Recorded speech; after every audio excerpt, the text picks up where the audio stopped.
श्रीमान संजय सिंह जी। धन्यवाद मान्यवर, आपने इस महत्वपूर्ण बिल पे मुझे अपनी बात कहने का मौका दिया। मान्यवर, मैं अपनी बात की शुरुआत नीट पेपर लीक के कारण जिन 21 बच्चों ने आत्महत्या करके अपनी जान दी, उनको सर झुका के नमन करते हुए, श्रद्धांजलि देते हुए अपनी बात शुरू करना चाहता हूं। मैं उन लोगों को भी श्रद्धांजलि देना चाहता हूं जो पिछले 10 साल में 1,23,000 छात्रों ने सुसाइड किया, आत्महत्या किया, और 2,000 छात्र हर साल सिर्फ पेपर लीक के कारण आत्महत्या की जिन्होंने। मान्यवर, मैं ये बिल पढ़ रहा था और आपने नीट के पेपर लीक के कारण जब 22 लाख बच्चे प्रभावित हुए तो आपने कहा री एग्जाम कराएंगे। पहली बार जब आपने एग्जाम कराया तो 22,80,000 बच्चे उसमें बैठे थे, लेकिन दोबारा जब आपने री एग्जाम कराया तो उसमें मात्र 20 लाख बच्चों ने हिस्सा लिया। 2,80,000 बच्चों ने हिस्सा नहीं लिया। उस गुनाह के लिए, उस पाप के लिए जिम्मेदार कौन है? दूसरी बात मान्यवर, यह बिल देख के मुझे लगता है कि सरकार खुद स्वीकार कर रही है कि देखो भाई, पेपर लीक तो होगा, पेपर लीक हम नहीं रोक पाएंगे, पेपर लीक होगा। हत्या के खिलाफ सख्त कानून बनता है, बलात्कार के खिलाफ सख्त कानून बनता है। तो कोई हत्या का अपराधी होता है, बलात्कार का अपराधी होता है जिसको सजा मिलती है। पेपर कराने की जिम्मेदारी तो सरकार की है मान्यवर, पेपर कराने की जिम्मेदारी तो सरकार की है। आपको अपने ऊपर कॉन्फिडेंस ही नहीं है कि आप ऐसा पेपर कराएंगे जिसमें पेपर लीक ना हो। यह आपको कॉन्फिडेंस नहीं, इसलिए आप ये कानून लेके आए। कानून में लिखा क्या है?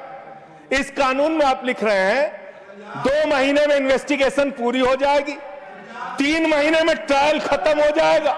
2 महीने में इन्वेस्टिगेशन पूरी हो जाएगी, 3 महीने में ट्रायल खत्म हो जाएगा। कितने कोर्ट हैं आपके पास? पूरे देश में कितने जजेस हैं आपके पास? फास्ट ट्रैक कोर्ट की असलियत मान्यवर पता है आपको? 2.5 lakh cases fast track court के अंदर पेंडिंग पड़े हुए हैं। यह आपकी हकीकत है। फास्ट ट्रैक कोर्ट की हालत यह है, एक लड़की एसिड विक्टिम, शाहीन नाम है उसका, 15 साल तक फास्ट ट्रैक कोर्ट में उसका मुकदमा चला और 15 साल के बाद सारे के सारे आरोपी बरी हो गए। क्या फास्ट ट्रैक कोर्ट की बात आप कर रहे हैं? गुमराह करने की बात आप करते हैं। मान्यवर, इनके राज में 1 लाख सरकारी स्कूल हिंदुस्तान में बंद हुए। 1,20,000 सरकारी स्कूल ऐसे हैं जिसमें एक टीचर है। 98,000 सरकारी स्कूल ऐसे हैं जिसमें बच्चियों के लिए टॉयलेट का इंतजाम नहीं है। 1,19,000 सरकारी स्कूल ऐसे हैं जिसमें बिजली का इंतजाम नहीं है। मान्यवर, यह सरकार शिक्षा के ऊपर मात्र 2% पैसा खर्च करती है, मिड डे मील में नमक रोटी खाने को देती है। इसलिए क्योंकि मोदी जी का नारा है अनपढ़ रहेगा इंडिया तभी तो अंधभक्त बनेगा इंडिया। अनपढ़ रहेगा इंडिया तभी तो अंधभक्त बनेगा इंडिया। मान्यवर, इस सरकार ने कोयला चुराया, गैस चुराया, बिजली चुराई, पानी चुराई, शिक्षा चुराया, स्कूल चुराया, अस्पताल चुराया, पेपर चुराया। हम लोगों ने सोचा अब क्या चुराएंगे? बोले हम चंदा भी चुराएंगे, राम का चंदा भी चुराएंगे। पेपर चोरी से लेके चंदा चोरी तक सारे चोरी के गुनाह में तुम लोग शामिल हो। मान्यवर, किसान आंदोलन करता है तो खालिस्तानी हो जाता है। किसान आंदोलन करता है तो खालिस्तानी हो जाता है। मुसलमान आंदोलन करता है तो पाकिस्तानी हो जाता है। नौजवान आंदोलन करता है तो चाइनिस्तानी हो जाता है। लेकिन मैं इस सरकार के बारे में कहना चाहता हूं, जो लोग AK-47 चलाते हैं, छात्रों के सर पे लाठियां चलाते हैं, आंसू गैस के गोले छोड़ते हैं, वो सरकार आतंकवादियों जैसा आचरण कर रही है, आतंकवादियों जैसा व्यवहार कर रही है। मैं ये कहना चाहता हूं। मान्यवर, प्लीज कंक्लूड, प्लीज। मान्यवर, मैं आपके माध्यम से इनको एक सुझाव देना चाहता हूं। इनकी एक सांसद ने वहां पर गई हुई नौजवान, खत्म कर रहा हूं सर, सबको ऊपर आपने 1-2 मिनट मुझे भी दे दीजिए, टाइम खत्म हो रहा है, बोलिए बोलिए सर। अभी तो 3 मिनट बाकी है सर, बोलिए सर। छात्र जो गए वहां आंदोलन करने, उनको बर्बरता पूर्वक मारा गया, लाठियों से पीटा गया सर, उनके सर फोड़ दिए गए, उनके ऊपर आंसू गैस के गोले छोड़े गए, वो चीखते रहे, चिल्लाते रहे, 500 छात्रों को घायल किया। और बिहार के अंदर इन लोगों ने AK-47 चलाया सर। वो आतंकवादी हैं हमारे छात्र, वो हमारे घरों के बच्चे आतंकवादी हैं सर, जिनके ऊपर आपने गोलियां चलाई। और तो और इनकी एक सांसद है मान्यवर, उन्होंने किसान आंदोलन में किसानों को गालियां दी, नौजवानों के आंदोलन में नौजवानों के लिए इतनी भद्दी टिप्पणी की मान्यवर, इस सदन के अंदर मैं कह नहीं सकता मान्यवर। हमारी बच्चियों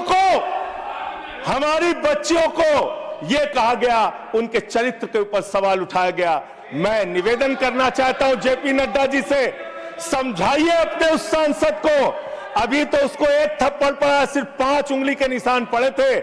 ऐसी बात करोगे, गटर जेनजी को गटर कहोगे, जेनजी को गटर करोगे, तो तुम्हारी सरकार को इस देश का नौजवान, इस देश का जेनजी पकड़ के गटर में डालने का काम करेगा। इसलिए तुम्हारी सरकार को मान्यवर, इसलिए मैं आपसे निवेदन करना चाहता हूं, नौजवानों को गटर जेनजी मत बोलो, तुम्हारी सरकार को उठा के वो गटर में डालने का काम करेंगे मान्यवर। इसमें ऐसे प्रावधान आप लेके आए हैं। माननीय संजय जी, मैं बस खत्म कर रहा हूं। अकेले स्पीकर हैं आप? हाँ, अकेले हैं। अकेले। सर, मैं ये सोच रहा था कि ये सरकार ऐसा कानून लेके आए, अकेले रहेंगे तब भी तुम्हारे खिलाफ लड़ेंगे, याद रखना। माननीय संजय जी, अकेले रहेंगे तब भी तुम्हारे खिलाफ लड़ेंगे। ये दादागिरी कहीं और दिखाना। बैठ जाओ, चंदा चोरी करते हो तुम लोग। माननीय तरुण जी, माननीय Sanjay ji, address the chair, chair को एड्रेस करें, एड्रेस द चेयर। माननीय संजय जी, मैं सीरियल कर रहा हूं सर। अरे नहीं, एड्रेस द चेयर। माननीय तरुण जी, पेपर चोर, प्लीज प्लीज। सर, मैं सोच रहा था संजय जी, अंतिम में एक बात माननीय तरुण जी, पेपर चोर, प्लीज अकेला रहूंगा तो रहूंगा तुमसे, प्लीज। किसी गलत फहमी में मत पड़ना। संजय जी, समय जा रहा है आपका, समय जा रहा है। हाँ, खत्म एड्रेस करिए सर, एड्रेस द चेयर। मान्यवर, मैं सोच रहा था कि आखिर ये सरकार ये पेपर चोरों के खिलाफ कार्रवाई क्यों नहीं करती। मुझे ये पता चला मान्यवर, ईडू टेस्ट नाम की एक कंपनी, खत्म कर रहा हूं, ईडू टेस्ट नाम की एक कंपनी जो गुजरात के अंदर ब्लैक लिस्टेड हुई, उससे बिहार में पेपर कराया गया, वहां भी ब्लैक लिस्टेड हुई, उसी से यूपी में पेपर कराया गया, वहां से भी ब्लैक लिस्टेड हुई। तो जो पेपर चोर हैं वो अहमदाबाद में ब्लैक लिस्ट हुए, बिहार में ब्लैक लिस्ट हुए, यूपी में पेपर चोरी की, क्योंकि उनको पेपर कराने का ठेका इसलिए मिलता है क्योंकि उनका संबंध, खत्म कर रहा हूं सर, 30 सेकंड सर, 30 सेकंड। उस ईडू टेस्ट कंपनी का पेपर चोर का संबंध देश के प्रधानमंत्री और कई राज्यों के मुख्यमंत्री से है। थैंक यू मुख्यमंत्री से है सर, मुख्यमंत्री से है, प्लीज फोटो सर, खत्म कर रहा हूं, धमकी मत दिलवाइए सर, प्लीज कंक्लूड करिए। चोर हमको धमकी दे रहे हैं, ये चंदा चोर हमको धमकी दे रहे हैं। Anything unparliamentary will not go on record, anything unparliamentary will not go on record. Please conclude करिए। चंद्रशेखर जी के अंतिम लाइन कंक्लूड करिए। आप ही आ रहे हैं सर, हम कंक्लूड करिए। I have to allow you, conclude करिए। बिठाइए कंक्लूड करिए। पेट पे दर्द शुरू हो गया संजय जी, मिर्गी के झटके आ रहे हैं सर, करिए, उनको समझाइए। कंक्लूड करिए प्लीज। मिर्गी के झटके आ रहे हैं सर, उनको समझाइए सर, मैं आपको समय दूंगा। I'll give you the time, please.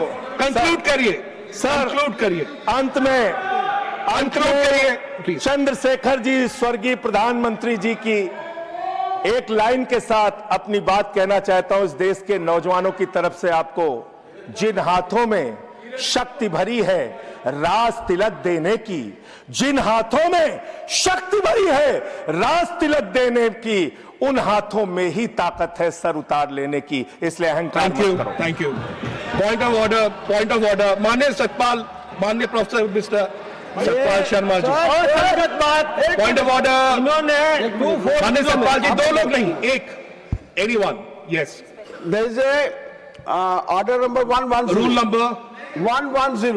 110, scope of debate. Yeah. Okay. Anything unparliamentary will not go on record. We will examine. Point taken. Ruling Everything. made. Yes, It please. is not Sudhanshu ji. unparliamentary. देखिए, I made my ruling. Sudhanshu ji, माननीय सुधांशु जी, इन्होंने माननीय प्रधानमंत्री जी का नाम लिया है इस ढंग से, तो ही हैज टू ऑथेंटिकेट। किस बेस पे इन्होंने कहा कि अगर प्रधानमंत्री जी आपने का ऐसा उससे कहा, कोई you संबंध? may authenticate it. जी जी जी प्लीज चेयर से ऑर्डर कीजिए। जी जी, ऑथेंटिकेट करिएगा। हाँ, मैं ऑथेंटिकेट करूंगा। Sure. Thank you. Thank you, everyone, to your places. Everyone to your places. My ruling is very clear. I've heard the point of order. Anything will be examined. Anything which is not in accordance of rules will not be there. Point made. We'll move on. Professor Manoj Kumar Jha, please.